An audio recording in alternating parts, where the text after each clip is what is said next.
आप रोड पर चलेंगे तो गाँव से चल के आ रहे हैं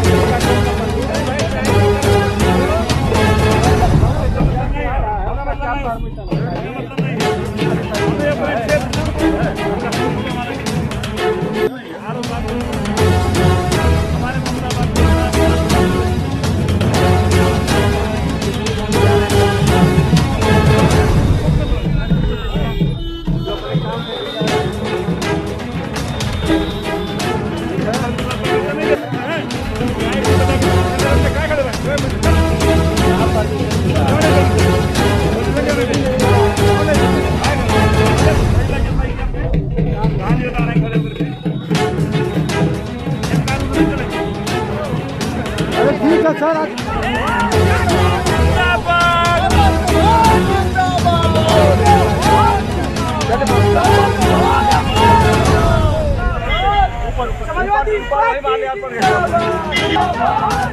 आज हम सभी लोग जानते हैं कि जिस तरीके से मऊ जनपद में दाखिल होने के बाद ही जिस तरीके से समाजवादी पार्टी के समर्थकों का जन सैलाब बॉर्डर पे उमड़ा था, उससे साफ हो गया यह केवल मऊ जनपद में ही नहीं बल्कि उत्तर प्रदेश के कोने कोने पे जो तूफान खड़ा हुआ है, ये संकेत है कि आने वाले दिन में समाजवादी पार्टी की 2/3 बहुमत की सरकार बनने वाली है। और आपको और मैं बता दूं कि जिस तरीके से बिना बुलाए बिना कहे इतनी शार्ट नोटिस पे समाजवादी पार्टी के समर्थक के साथ साथ आम जनमानस का तूफान जो खड़ा था, इससे बौखला करके उत्तर प्रदेश सरकार के इशारे पर यहाँ का शासन प्रशासन ने जिस तरीके से लगभग सैकड़ों गाड़ियों को सीज किया, FIR किया, रोकने की साजिश की, बैरियर लगा करके पूरी तरीके से PSC की छावनी बना दिया पूरा जनपद। मैं इसकी पूरी तरीके से निंदा करता हूँ और ये मैं कहना भी चाहता हूँ कि चाहे जितनी भी गाड़ी बंद कर दो, चाहे जितने भी केस लगा दो, लेकिन ये अब जनता रुकने वाली नहीं है। माननीय अखिलेश यादव जी के नेतृत्व में पूरी तरीके से जनता तैयार है सरकार को बदलने के लिए और 2/3 बहुमत की सरकार बनाने के लिए। आप सभी मीडिया के बंधु जानते हैं कि जहां से मैं चुनाव जीता था मधुबन से, कभी खाता भारतीय जनता पार्टी का नहीं खुला था। हमारे जाने के बाद ही वहाँ भारतीय जनता पार्टी का खाता खुला था।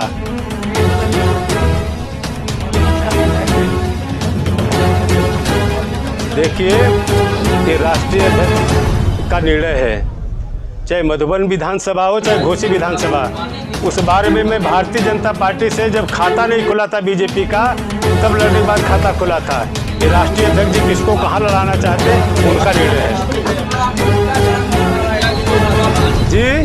और बाहरी का काफी मुद्दा नजर आ रहा है। देखिए, ऐसा है, आज़ादी से लेकर अब तक इस प्रदेश की सियासत और देश की सियासत में जो साजिश हो रही थी, अब इसका पर्दाफाश सारा कुछ हो गया था।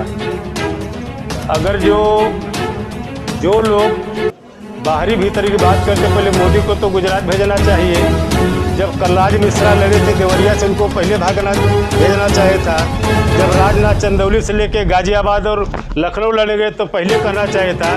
जब गरीब का बेटा, मैं पिछले 25 साल से जब पहली बार हिंदुस्तान की सबसे कम उम्र में मैं राज्यसभा में पहुंचा था, तो मेरा नोडल डिस्ट्रिक्ट मऊ था। मैं दूसरी बार पूरा मऊ जनपद था। जब दूसरी बार मैं राज्यसभा में गया, मेरा नोडल डिस्ट्रिक्ट मेरा मऊ था। मैं लोकसभा जब घोसी से था, तब तो यहाँ के क्षेत्र के लोग थे। मेरा तो बुझौटी में मकान भी है और वह लोग हैं जो नहीं चाहते गरीब का बेटा, पिछड़े समाज का बेटा, जो आज़ादी के 70 साल तक जिनकी पूछ पहचान नहीं थी, आज ऐसे लोग आगे बढ़ रहे हैं। उनके बड़े पैमाने पर समर्थक ये लोग साजिश करते हैं। जब गरीब का बेटा जाएगा, ये मुझे विधानसभा में भी लगा मैंने कहा था उस समय भी मैं नाम नहीं लेना चाहता। कि लालच में लगातार दल बदलने का आरोप आपके ऊपर लगता रहा है और सही भी है आप पार्टी। देखिए मेरी बात सुनिए, ये तो पुराना है। मैं तो इस पार्टी में जिसके संस्थापक लोहिया जी थे, लोहिया जी ने कहा कि जिंदा कौमें कभी 5 साल तक इंतजार नहीं करती, और आप इस बात को जानते हैं।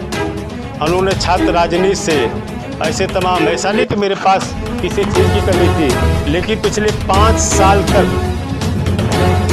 जिस जोगी सरकार में आपने देखा होगा, जब इस प्रदेश में जब समाजवादी पार्टी की सरकार थी, हम भी जानते हैं, जब 2, 4, 5 अगर यादव कहीं कलेक्टर हो जाता था तो आरोप लगता था कि पूरे प्रदेश में उनका कब्जा हो गया। आज आप देख लीजिए पूरे प्रदेश में कितने कलेक्टर हैं, कितने कप्तान हैं, जितने कमिश्नर, कितने आईजी। आज देख लीजिए, चाहे पब्लिक सर्विस कमीशन से लेकर के हायर एजुकेशन में, माध्यमिक शिक्षा आयोग में, अधीनस्थ जन सेवा आयोग में, सारे यूनिवर्सिटी में, ये जो भेदभाव है आज इस प्रदेश का, चाहे पिछड़ा हो, दलित, जो बेरोजगार नौजवान है, ये सारी चीज़ों से वाकिफ़ है और माफ़ करने वाला नहीं है। इन सारी चीज़ों के लिए एक बार नहीं, हमेशा हमने कभी कुर्सी के लिए नहीं, मेरे लिए कोई कुर्सी नहीं, मेरे लिए स्वाभिमान की लड़ाई है। इस पिछड़े समाज में हमने पैदा किया है, पूरी ज़िंदगी इसकी बेहतरी विकास के लिए। मेरे डिग्री कॉलेज में DAV में जाके देखिए, छात्र जीवन से मेरे खिलाफ पूरी तरीके से पुलिस फोर्स PSC कैंप बना था, लेकिन मैंने हमेशा गरीबों की लड़ाई लड़ने का काम किया है और आगे भी लड़ाई लड़ने का काम करेंगे।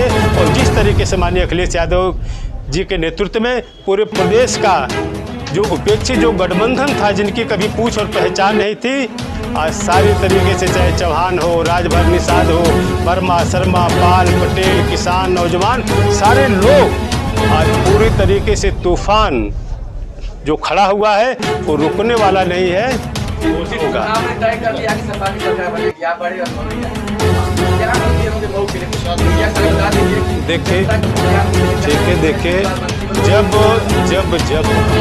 मुझे यहाँ की जनता ने अपना आशीर्वाद दिया, तब तक मैंने मऊ के विकास और बेहतरी के लिए काम किया। आपने देखा जब 2009 से 14 तक मुझे पार्लियामेंट पर रहने का मौका मिला, आपको पता है कि टर्मिनल, ये हमारी देन है कि पूरे हिंदुस्तान में एक टर्मिनल मिला, मैं लड़ करके पार्लियामेंट में यहाँ पे लाने का काम किया। जब मुझे यहाँ के लोगों ने आशीर्वाद दिया, मैंने यहाँ से मऊ आनंद विहार ट्रेन जो मैंने जनरेट कराने का काम किया। यहाँ से सूरत की कोई नई ट्रेन थी, ट्रेन चलाने का काम किया, बम्बई की ट्रेन, जो भी हो सकता है मैंने काम किया।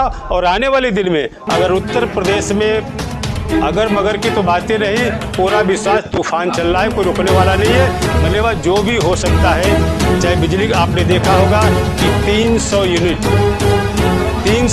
बिजली फ्री देने का काम हमारी सरकार के बनने के बाद ये व्यवस्था की जाएगी। जिस तरीके से आज गांव का गरीब जिसको 150 से लेकर 500 बिजली का बिल आना चाहिए, आज 50,000 की पर्ची लेकर के आज हाईवे का चक्कर काट रहा है। इसके बाद उनको चक्कर नहीं काटना पड़ेगा। जिस तरीके से आउटसोर्स दे करके आज ऐसे नौजवानों को उनको पूरी तरीके से रोजगार से वंचित करने की साजिश है, बड़े पैमाने से रोजगार की समस्या हल हो जाएगी। आज निश्चित रूप से मऊ के चतुर्थिक विकास के लिए मुझे जो कुछ हो सकता है, माननीय मुख्यमंत्री से लड़ करके, माननीय अखिलेश यादव जी से, मैं मऊ के चतुर्थिक विकास के लिए काम करेंगे सरकार बनाने के लिए।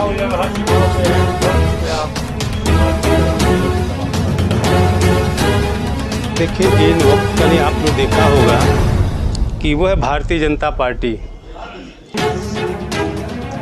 जो 100 के नीचे वाली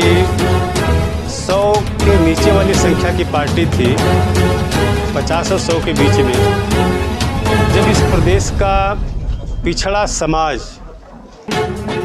पूरी तरीके से भारतीय जनता पार्टी के साथ खड़ा हुआ, तो आपने देखा हुआ कि 300 से ज़्यादा सीट ला करके भारतीय जनता पार्टी की सरकार बनने के बाद जिस तरीके से 5 साल एक दिन हम सभी लोगों ने इंतज़ार किया कि शायद आने वाले दिन में इस प्रदेश के पिछड़े समाज के लिए, इस प्रदेश के दलित समाज के लिए, इस प्रदेश का नौजवान जो डिग्री लेके सड़कों पे घूम रहा है, लाठी खा रहा है, उसके हित में कुछ फैसला लिया जाएगा। तो साहब आप पिछड़े समाज की बात की है, लेकिन प्रश्न सदन में आपने आवाज उठाया था जी, सदन में आपने कितने सवाल उठाए थे पिछड़े समाज?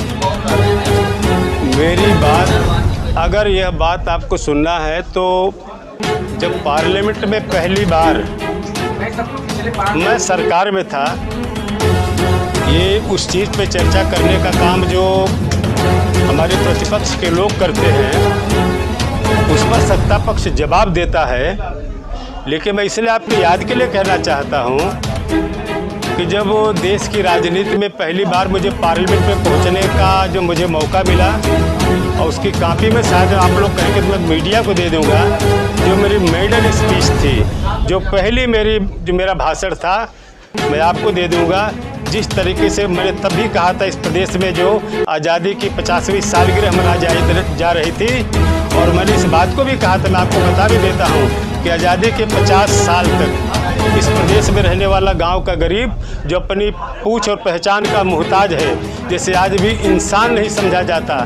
मैंने उदाहरण दिया था कि जब मुशहर का बेटा जो पत्तल बनाता है, जिस पत्तल में सब लोग खाना खाते हैं, लेकिन मुशहर का बेटा खाने का नसीब नहीं उसको होता है, और जब पत्तल में बचे हुए रोटी को हम फेंकते हैं बाहर, तो जिस रोटी को लेने के लिए कुत्ता दौड़ता है, उसी रोटी के दौड़ने के लिए मुशहर का बेटा दौड़ता है। तो इंसान और जानवर में फ़र्क आ। उस समय पार्लियामेंट जो है, राज्यसभा, पूरी तरीके से 5 मिनट के लिए पूरी तरीके से शून्य हो गई थी। मैं तब की बात कहता, मैं अपनी सोच की बात, मैं उसकी कॉपी में दे दूँगा। मैं बराबर